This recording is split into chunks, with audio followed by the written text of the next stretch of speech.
This is Ashley Kayon on location for Key Biscayne Chamber of Commerce at Your Good Dog, located at 660 Crandon Boulevard. I'm here with Alexa Holloway, the owner of Your Good Dog, and we're just going to ask a few questions. How long have you been in business? We opened up in November, so not very long. We've been open for 8 months. And what made you want to open Your Good Dog? There's many reasons why I want to open it. Key Biscayne isn't particularly a dog-friendly community quite yet. There's not a lot of places that you can go or do with your dogs. So the problem I had is my mother ended up getting a small dog, and we needed to leave town, and we didn't know where to put him. So we went to a few doggy daycares and some dog boarding places around Miami, and I was just never leave my small dog there. I think it was great for big dogs, but for small dogs, I thought I'd have a heart attack.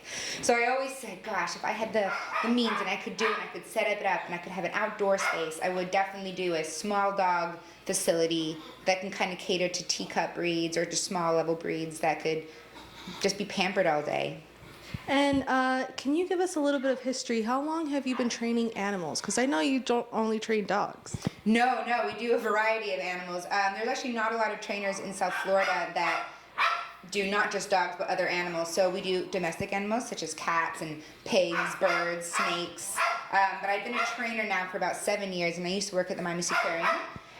We did work with seal and sea lions, dolphins, made my way up to the whale stadium where we worked with the Pacific white-sided dolphins and alongside the whale, and it was incredible. It was a great experience. Working with positive reinforcement with those animals is what really developed my skills to work with domestic animals. Wonderful. So let's say I have a little dog like Zoe here. Chloe? Zoe. And I wanted to leave her here. How do you determine the eligibility of dogs that you take in? We're a bit strict, and it's done for many different reasons. But dogs that come in, the first thing I ask for the owners is, I look at the dog, just make sure they look really healthy, that the owners, take good care of them. And then vaccinations, most important thing. All the dogs have to be well vaccinated. After I set the vaccination list, I do a temperament test with all my dogs. So if I feel like this is a good environment for them, they'll first stay in this lobby room. I'll just get to know the dog, get to know me. We'll probably spend, it depends on every dog, but sometimes it's around 10-15 minutes, just us two. Then I start incorporating slowly dogs from the daycare area into this area, just to make sure they get along. If we have no problems, and at one point all the dogs from there are in here, then I open all the doors, they all can go out and play, and there's no problem. If I've noticed that there's a little bit of a temperament issue or reactivity, then I might just keep this dog segregated for the time being, and when the owner comes, just say that maybe there's other facilities that can handle the high energy level or maybe the reactivity level where they have private people that can work with their dogs. And how are your dogs grouped? Do you group them by size, activity level, age? It's something that you actually learn as you go. Unfortunately, when we first opened, I love all animals, so I was very unbiased. Bring your big dog, bring your small dog, bring every dog possible. And it was a lot of work on our staff and myself.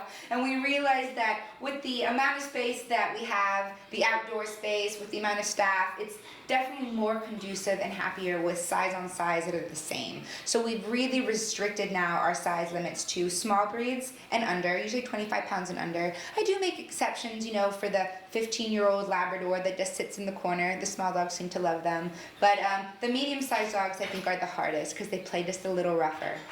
So if I were to bring my dog in, what would they be doing throughout the course of the day? They have a fun day. So we have different things planned for daycare and different things planned for boarders. So I'll kind of explain my boarder, what happens with the boarders first, because the daycare kind of blends in. But in the morning, we arrive here about 6:45, 7 every day. We take all of our dogs for a nice little walk outside. Then they eat in their rooms. So these are usually the rooms that they eat in. After they eat, we go and play. They have all day indoor-outdoor access in our playroom.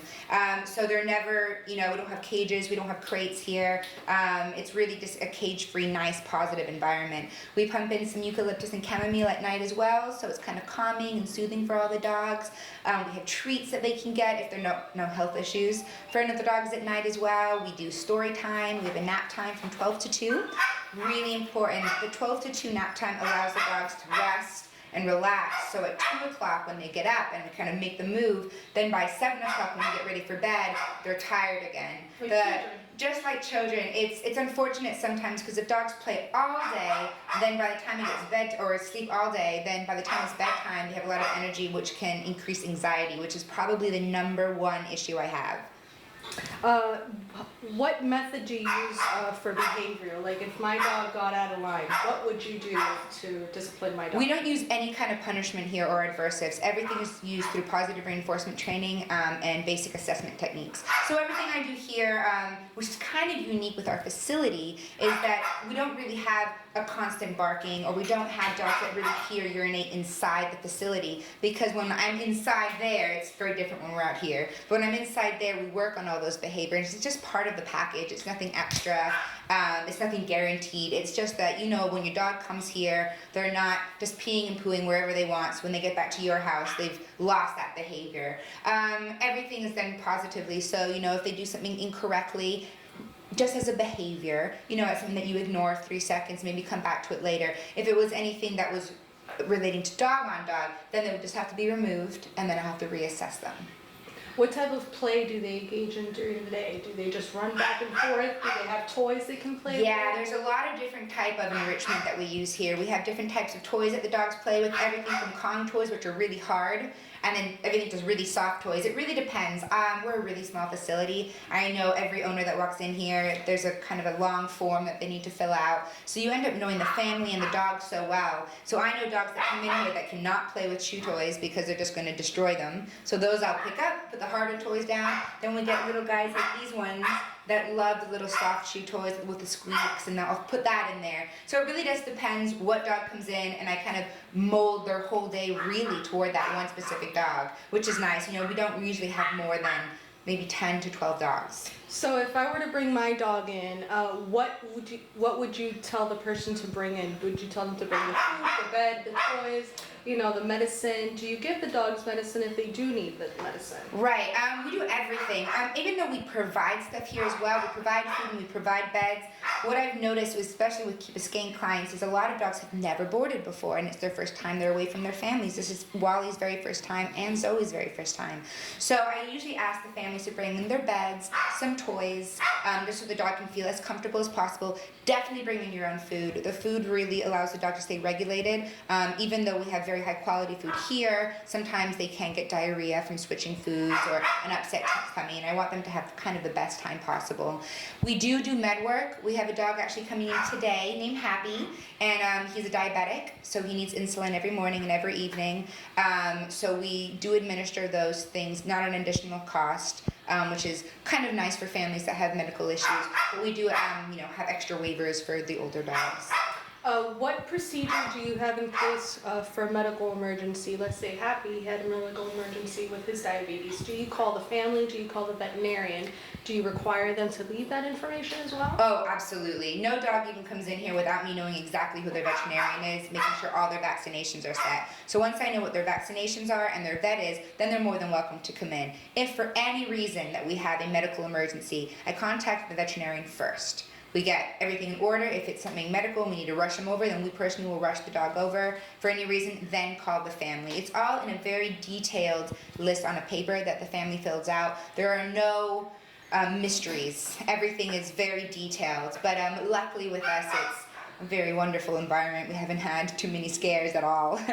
Aside from boarding and doggy daycare, do you do any private training services for people out there that want to just teach their dog how to sit, stay, roll over, Oh yeah. play dead? Absolutely. So this facility, originally, I would have loved to have it where you can come in and do boarding and do training, do boarding and daycare and also training. Unfortunately, the facilities are a bit too small, and we do have quite a high demand of dogs that come in. So we do private training, which we've been doing for 3 years now, at people's homes. We go straight to your home in the privacy. We go through everything that you need to behaviorally, if it's potty training, if it's basic behaviors, sit down and stays, or if it's something even stronger like reactivity or pulling on your leash. We work on all that stuff within the home. If dogs are staying here, though, boarding or daycare, I have people fill out little forms and they can write, please, if you can, work on sits with my dog. And if we don't have too many dogs, then we work on it. It's just part of the fun package. So it's kind of like your dog is going to a fun daycare camp, but there's a little tiny bit of school, sometimes on occasion. So it's great. And lastly, what are your hours of operation? Now that is interesting. For my main concern with all the dogs here is that they want to have constant play and not distractions. So people constantly coming into the facility, unfortunately, really distracts from their day. So I really try to prevent that as much as possible. So our hours are from 9 o'clock to about 6:30 Monday through Friday. Even though we're always here on Saturdays and Sundays, our doors are actually locked. Sometimes our doors are locked all day, and we have like a little bell that you can ring. But we do that purposely because Saturdays, Sundays are our highest level of activity with our dogs. So we don't want people kind of distracting them from the playtime. So it's great. It's all about dogs here. If you have a dog and they're small and they just need to release their energy, or you're going on vacation, you never boarded your dog before, this is definitely a kind of place that you would want to bring them, where they can sit on a sofa all day and they have someone watching them and they can sit together, and it's very safe, humble, quiet environment. Can you tell us where you're located and how we can get to you? Yeah, we're a little out of the blue here, so I kind of like the location because I'm not bothered a lot, but it is a little hard to get to. So if you're trying to get to Your Good Dog, it's located at 660 Crandon Boulevard, Suite 170, which means if you're driving through the Winn-Dixie, you want to go behind the Winn-Dixie, make a left, and we're right in that building. So we're behind the Novecento building and behind the Winn-Dixie. And are you online? Can we look for you on Facebook, Instagram? Yeah, we are everywhere. We are everywhere. We are on Instagram at Your Good Dog. Your Good Dog blog is the Instagram. We are on Facebook at Your Good Dog or Key Biscayne Pet Training. You can find us on Google, on Yelp at Your Good Dog. Key Biscayne Pet Training is the LLC. Your Good Dog is our DBA, but they both are accepted to find anywhere pretty much. Now, can you give us your phone number one more time so we can get in contact with you if we want to? Absolutely. So our number is 305-710-0502, and our website is www.yourgooddog.com. Excellent. Thank you very much. No, thank you. Bye, Wally. Bye-bye.